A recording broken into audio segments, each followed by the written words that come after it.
Godzilla Minus One was the best movie of the year and one of the best Godzilla movies. Some even consider Minus One as the best Godzilla movie ever made. And indeed, the movie had some great moments that haven't been seen in monster movies for a long time. The design of Godzilla, the storyline, the characters, and the music. All of this together resulted in a Godzilla movie many fans have wanted for a long time, and which is also very close to the original film. Due to its major success, many fans wish for a movie series, and the ending might be the most interesting part. So let's get into it. Despite the terror Godzilla brought to Japan, our heroes managed to defeat Godzilla with a sophisticated plan, even without any government support or casualties.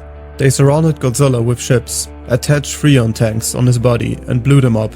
This causes him to sink extremely quickly 1,500 meters below the sea surface, where the massive pressure at these depths is supposed to crush him.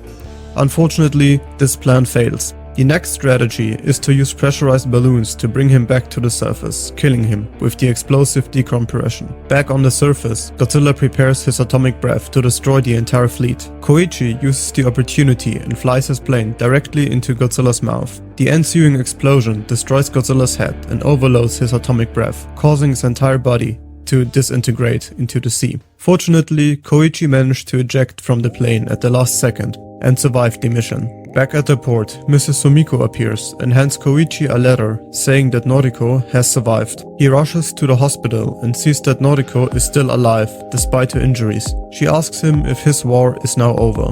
With tears in his eyes, he falls into her arms. It was an emotional moment, but if you look closely, you can see a black mark on Noriko's neck.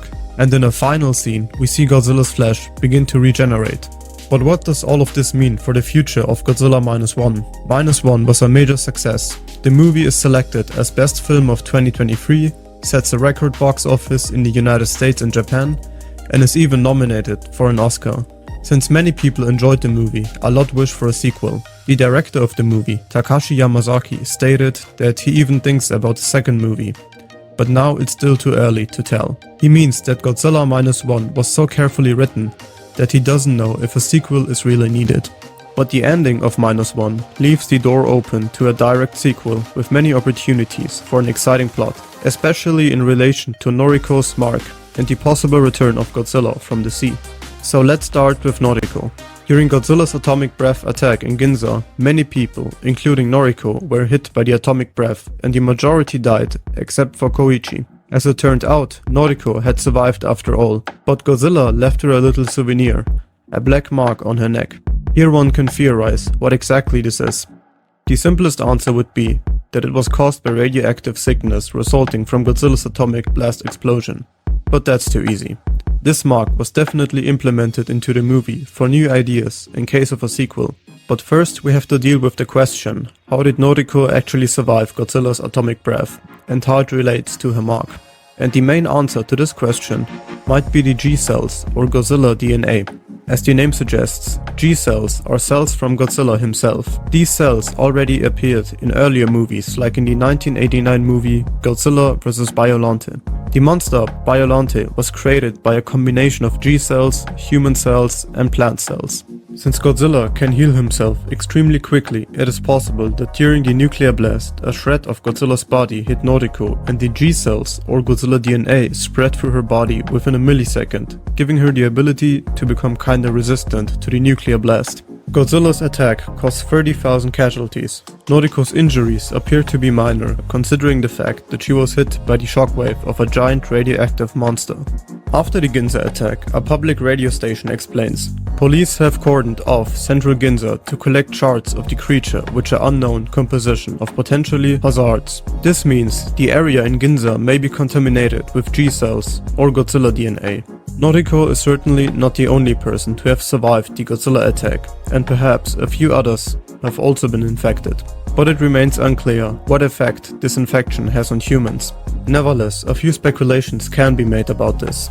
Perhaps the infection will cause her to mutate into a smaller Godzilla herself.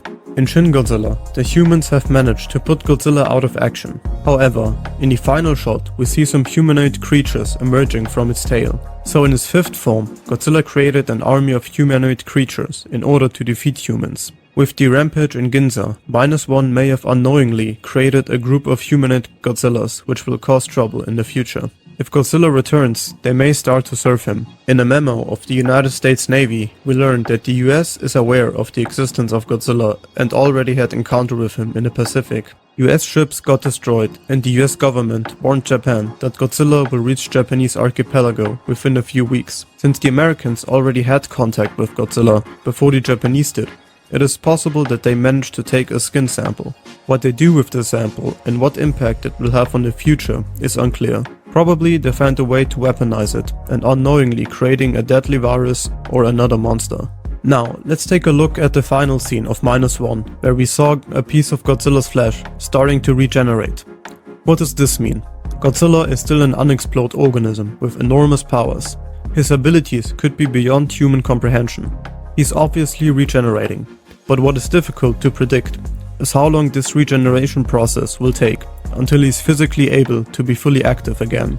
He could also return with new and more dangerous abilities, such as a thicker skin or modified atomic breath. It seems like he's almost invincible. If you don't manage to destroy him down to the last atom, he will always return. Even though he was already evil from the beginning, his defeating could increase his hatred for humanity. The question is also whether his thoughts, memories and feelings will still be there, or if his new body will have a completely new consciousness, and he will no longer remember anything and makes land in Tokyo again. It is also unknown if Godzilla is also attracted to radiation, like in the Monsterverse. If that's the case, Japan would be the next source of radiation, as there are still nuclear facilities. When he awakens, Japan might be the first place to go. In Shin Godzilla, it took Godzilla almost 70 years to evolve into the creature we saw in the movie. Perhaps, Minus One will also have a regeneration process that will last over several years. I believe the sequel is set in the future in the 1960s, when Japan is rebuilt and recovered from the war, and has military forces for self-defense. Akiko could be a teenager at the time, and Koichi has married Noriko. Some people blamed him for not asking her to be his wife, including me. And at that point, Godzilla's regeneration process is complete and he returns to Japan again. Perhaps he has developed new abilities that humans can't fight, and a plan will have to be developed again that will almost be impossible to execute. But this time, Japan has the military means to face Godzilla and is also backed by the Americans. Another possibility would be that Godzilla returns and fights against another kaiju in the next movie. As we know, Godzilla was not always a mutated giant radioactive lizard. During the opening scene on Odo Island, we saw that Godzilla was some kind of a dinosaur-like creature.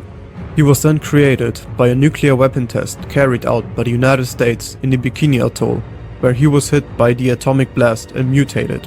Perhaps there were other creatures that were in constant rivalry and still remained hidden from humanity.